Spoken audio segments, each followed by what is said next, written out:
बहुत शुक्रिया आज़र खान साहब आपके वक्त का। आज़र खान साहब, ये जो चैंपियंस कप चल रहा है इसमें बहुत सी राय सामने आ रही हैं, दो राय सामने आ रही हैं कि एक तो कह रहे हैं कि ये स्टैंडर्ड इसका ठीक है, लेकिन एक दूसरी पार्टी कह रही है कि जनाब ये बैटिंग के लिए बहुत साजगार है, यहाँ पर कोई टैलेंट सामने नहीं आएगा। आपकी क्या राय है इस पे?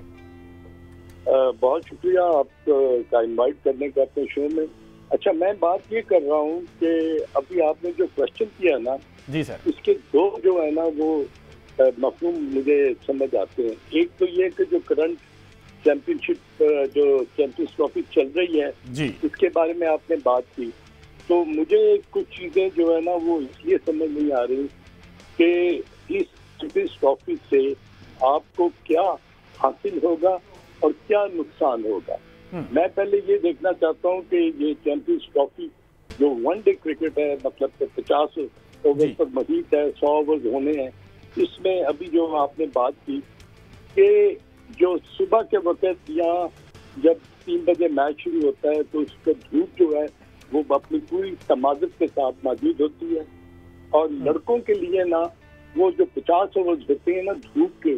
उसके बाद उनका जो एनर्जी लेवल है, स्टेमिना है, या उनका जो खेलने का तरीका है, उसमें बहुत फर्क महसूस होता है। और वो टीम जब दोबारा बैटिंग के लिए आती है तो उनकी जो मेंटल एटीट्यूड है या मेंटल एट्रीब्यूट्स है या उनकी जो बॉडी लैंग्वेज है और उनको रन्स करने चेस करने में जो मुश्किलात पेश आ रही है, वो मेरे ख्याल में ये मेरे लिए एक्सेप्टेबल नहीं है। वो इसलिए कि as a cricketer I am a very humble student of cricket. मुझे सिर्फ इस चीज का इल्म है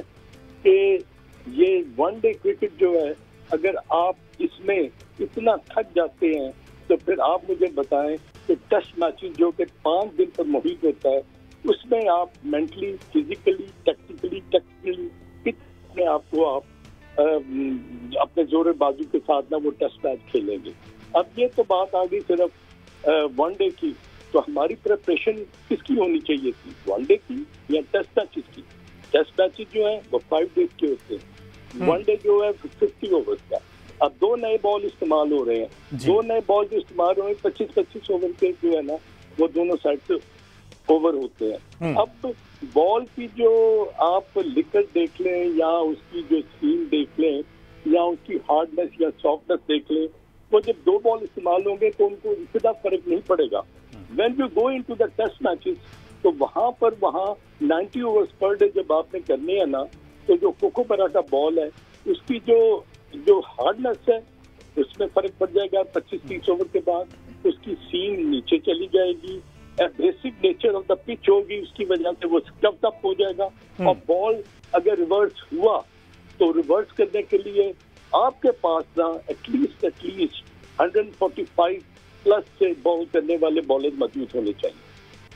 आप क्योंकि बेहतर जानते हैं, I think Salman Butt is in a very good position to give you the exact happening, क्योंकि वो माशाल्लाह फैसलाबाद में मौजूद है। और जो आदमी मौजूद होता है ना ग्राउंड में, वो उसकी जो थिंकिंग होती है वो टोटली डिफरेंट होती है, जो कि स्टूडियो में बैठ कर या हम जैसा जो एक हम्बल स्टूडेंट है वो आपको डेलिब्रेट कर सकता है। तो सर, आप भी एक ग्रेड्स में शामिल हैं। वैसे आज़र खान साहब, अगर जनरली पॉइंट ऑफ व्यू आपका लेना चाहूँ इस ओवरऑल टूर्नामेंट के सिलेक्शन भी आप ये जिम्मेदारियां भी अदा करते रहे हैं। हमारा मेन मोटिव है इस टूर्नामेंट को कराने का कि हमने अपनी बेंच स्ट्रेंथ जो है वो इम्प्रूव करनी है। अभी तक जो 6 मैचेस हुए हैं और जितने आपने इसमें देखे हैं, जिनकी परफॉर्मेंसेज हैं बॉलर्स बैटर्स की, आप समझते हैं कि इस टूर्नामेंट से कहीं ना कहीं हमारी जो बेंच स्ट्रेंथ है जिसका बड़ा फुकदान है उसमें कोई बेहतरी आ सकती है? क्योंकि मुझे जो महसूस हो रहा है ना वो ये है कि ठीक है, ये बड़ा हाई प्रोफाइल टूर्नामेंट बन गया है और इसकी जो अपनी आप देख लें कि जो इसकी इंटेंसिटी है या इसको प्रोजेक्शन जो मिल रही है वो ये है कि वनडे टूर्नामेंट की प्रिपरेशन जो है वो आपकी चैंपियंस कप ट्रॉफी जो है जो फरवरी में शुरू होनी है उसके लिए है। तो फिलहाल जो हमें, मैं एज ए क्रिकेटर फील करता हूँ कि जो एक इमीडिएट टास्क है वो तो हमारा टेस्ट मैचेस है ना, वो तो इंग्लैंड के साथ हमने 3 टेस्ट मैचेस खेलने हैं। अब अगर हम प्रिपरेशन कर रहे हैं वनडे की और हमारी जो इनकमिंग सीरीज जो आ रही है वो आ रही है टेस्ट मैचेस की, तो मुझे समझ नहीं आ रही कि आप किस बेस पर सिलेक्शन करेंगे। Are you going to select players on the basis of कि जी ये वनडे के बहुत अच्छे प्लेयर हैं, ये बिट्स एंड पीसेस में बहुत अच्छा खेलते हैं, इनकी हिटिंग रेंजेस बड़ी अच्छी हैं, ये एक्सप्लोर बड़ा अच्छा कर सकते हैं, ये रैम स्वीप बड़ी अच्छी कर सकते हैं, स्विच शूटिंग बड़ी अच्छी कर सकते हैं। तो मुझे एज अ सेलेक्टर जो आपने क्वेश्चन किया ना, मेरे लिए तो सबसे बड़ी अचंभे की बात होगी कि मैंने T20 या वनडे की टीम सेलेक्ट करनी है या टेस्ट मैच ही करनी है। तो अगर मैंने टेस्ट मैच ही करनी है तो उसके तो रिचुअल्स या एट्रीब्यूट्स टोटली डिफरेंट है। एग्जैक्टली तो वो तो बड़ा एक मुश्किल आपका जो सवाल है, इसका जवाब देना बड़ा मुश्किल होगा मेरे लिए। ठीक है। अच्छा, आपने अजहर साहब आपने बात की हाई प्रोफाइल ये टूर्नामेंट बना दिया गया है या बन गया है, तो इसमें हाई प्रोफाइल के सेंस में कह रहे हैं, क्योंकि पैसे की बात की जाए तो 5 मेंटोर्स पर जिस तरह से हैवी इन्वेस्टमेंट की गई है और एक लॉन्ग टर्म उनके साथ एग्रीमेंट साइन किया गया है और पर मंथ 50 लाख के करीब उनको पैसे मिल रहे हैं, तो आप समझते हैं इतना ज्यादा पैसा मेंटोर्स पर ये इन्वेस्टमेंट करना ये कोई फायदे का सौदा होगा? नहीं भैया, मैं बात करूँ ना अगर पैसे की, अच्छा नहीं लगेगा, क्योंकि क्रिकेटर को अगर मिल रहे हैं तो मैं कहता हूँ 50 के बाद उसको 1 करोड़ रुपया मिल जाए, no problem, no doubt about. क्या इन 5 मेंटोर्स से अगर आप अलग-अलग बैठकर ये बात करें कि आप हमें ये बताएं कि हमारी इमीडिएट सीरीज जो है वो इंग्लैंड के साथ है, 2-0 हम बांग्लादेश के साथ वाइट वॉश करवा के हम फारिग हो चुके हैं, तो आप मुझे ये बताएं कि ये अगर 5 जो आपके मेंटर्स हैं ये क्या आपको जवाब देंगे जब व्हेन दे फील इट कि they are not under any pressure, और वो सही बात को सही तरीके से बताएंगे कि जी क्या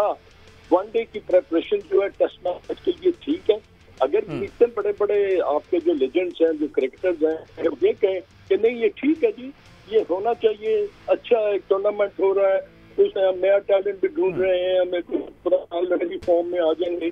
बट एक्चुअली अगर आप उनके अंदर की बात पूछेंगे ना तो आई एम श्योर कि एवरी क्रिकेटर विल से नहीं जी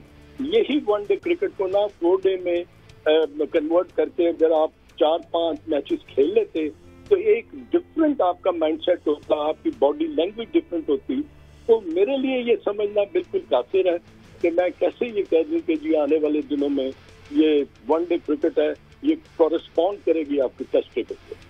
ठीक है जी, अहमद साहब क्या ऐड कर रहे हैं आप? जी हमजा, मैं असल में अजहर खान साहब से इस मौके के मुनासबत से ये पूछना चाहूँगा कि ये जो ट्रेंड बना है ये चैंपियंस कप का, चलें इस पे तो हमने बात कर ली कि ये टाइम नहीं था अभी इसको करवाने का, चलें अब ये पीसीबी ने करवाना शुरू कर दिया, उसके इंतजाम शुरू कर दिए, लेकिन जिस अंदाज से टीम्स बनाई गई हैं ऐसा लग रहा है कि किसी टीम को जो है वो कोई बहुत ज़्यादा रिसोर्सेज नहीं दिए गए और किसी टीम को जो है वो इतना रिसोर्सेज रिच कर दिया है कि उसके सामने कोई खड़ा ही नहीं हो रहा। एक टीम जो है वो अब तक नाकाबिल शिकस्त है और एक टीम जो है वो उससे जीता ही नहीं जा रहा। तो क्या आप ये समझते हैं कि ये रिसोर्सेज का मिसयूज़ हो रहा है या जो रिसोर्सेज अवेलेबल हैं उनको दुरुस्त से इस्तेमाल नहीं किया जा रहा है कप्तानों से? अहमद सईद, आपने बड़ी अच्छी बात की है। इसमें आई थिंक जिन्होंने टीमें बनाई है ना, उन्हें ये देखना चाहिए था कि क्या हमने 5 टीमों का बैलेंस जो है, उनकी जो देश की जो एबिलिटी है, क्या हमने एक जैसी रखी है कि एक टीम को बहुत स्ट्रॉन्ग कर दिया है और कुछ टीमों को हमने बहुत कमजोर कर दिया है। इसमें who is going to take the blame? Selection committee ने अगर बैठकर बड़ा एग्जॉस्टिवली उसको एक मेंटली एंड फिजिकली ये सोचा है कि अगर हम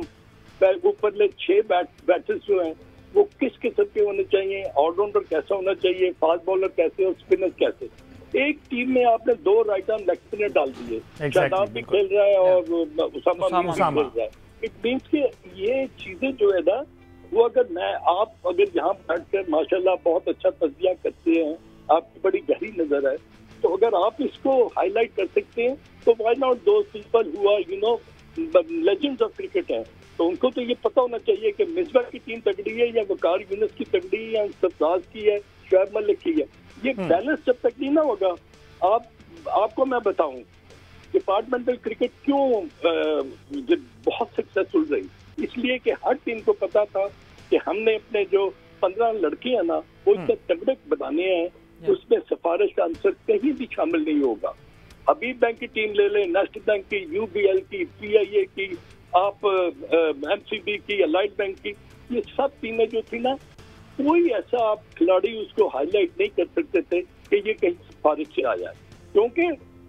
वो प्रोफेशनल टीमें थी। वो जब खेलती थी तो उनको आंसरेबल होता था अपने बॉसेस पर कि आपने परफॉर्मेंस अच्छी नहीं की। अब मुझे नहीं पता कि somebody would sit down and ask those 5 mentors कि जी ये अगर 2 टीमें अच्छी खेल रही हैं तो why not those 3 teams are playing well? This is a simple question which I would like to ask to the concerned people. तो अगर ये 3 की टीमें अच्छी नहीं कर रही तो इसका क्या पर्पज है, क्या बेस है, क्यों नहीं कर रही? तो इस पर आपका जो सवाल है, मेरा ख्याल है कि उसका मैं जवाब देने में थोड़ी सी वो अपनी अच्छा सर, अगर मैं थोड़ी सी आपको मजीद ज़हमत दूं और मैं ना अगर बैलेंस टीमें नहीं होती तो then you are answer. Yes ji. अच्छा सर, मैं थोड़ी सी मजीद आपको ज़हमत दूं, एक हार्ड एंड टफ क्वेश्चन अगर मैं आप से करूं। आपने बात की है कि सिफारिश की बुनियाद पर जो है वो टीम बनाई जाती हैं, तो आप भी माजी में इस पूरे प्रोसेस का हिस्सा रहे हैं। क्या आप ये समझते हैं कि ये जो डिपार्टमेंटल क्रिकेट है और उससे जो डोमेस्टिक का हमारा सारा स्ट्रक्चर है, इस निज़ाम को अगर बेहतर करना है या इस सिफारिश वाले सिस्टम से छुटकारा हासिल करना है तो उसके लिए किस तरह से प्रोग्रेस की जाए, उसके लिए किस तरह से इकदाम किए जाएँ? ये बड़ा अच्छा क्वेश्चन है आपका। ये जब चेयरमैन साहब ने जब एक गेट टुगेदर की थी ना पुराने क्रिकेटर्स की, तो उसमें इसी चीज का सवाल किया था। उन्होंने बड़े ब्लंट अल्फाजों में ये कह दिया था कि अब डिपार्टमेंटल क्रिकेट को उस तरह रिवाइव करना जो आज से 5 साल या 8 साल पहले थी, वो अब नामुमकिनात में है, वो अब नहीं हो सकता। उन्होंने उसका रीजन दिया था कि जो आपके ऑर्गेनाइजेशन हैं या डिपार्टमेंट्स हैं, अब ये तैयार नहीं है कि ये हम प्लेयर्स को इस तरह इतने पैसे दें या इनको अपना रखें। ये अगर आपने एक सिस्टम जो 45 साल का चल रहा था ना, जब आपने उसमें दरार डाल दी, तोड़ दिया, तो उसको रिवाइव करना जो है ना वो बहुत ही मुश्किल हो गया है। तो मैं आई थिंक फॉर मी, अगर आपने जो बात की कि सिफारिश की, मैं यही कंपैरिजन कर रहा हूँ कि ये टीम सिफारिशी नहीं बनी। मे बी के 5 सिलेक्टर्स ने, मेंटर्स ने और सिलेक्शन कमेटी ने बैठ के जो टीम बनाई होगी उसमें बहुत अच्छे लड़के भी शामिल होंगे, मगर जो कम्पिटिटिवनेस, दो डिटर्मिनेशन, स्किल, ग्रिट,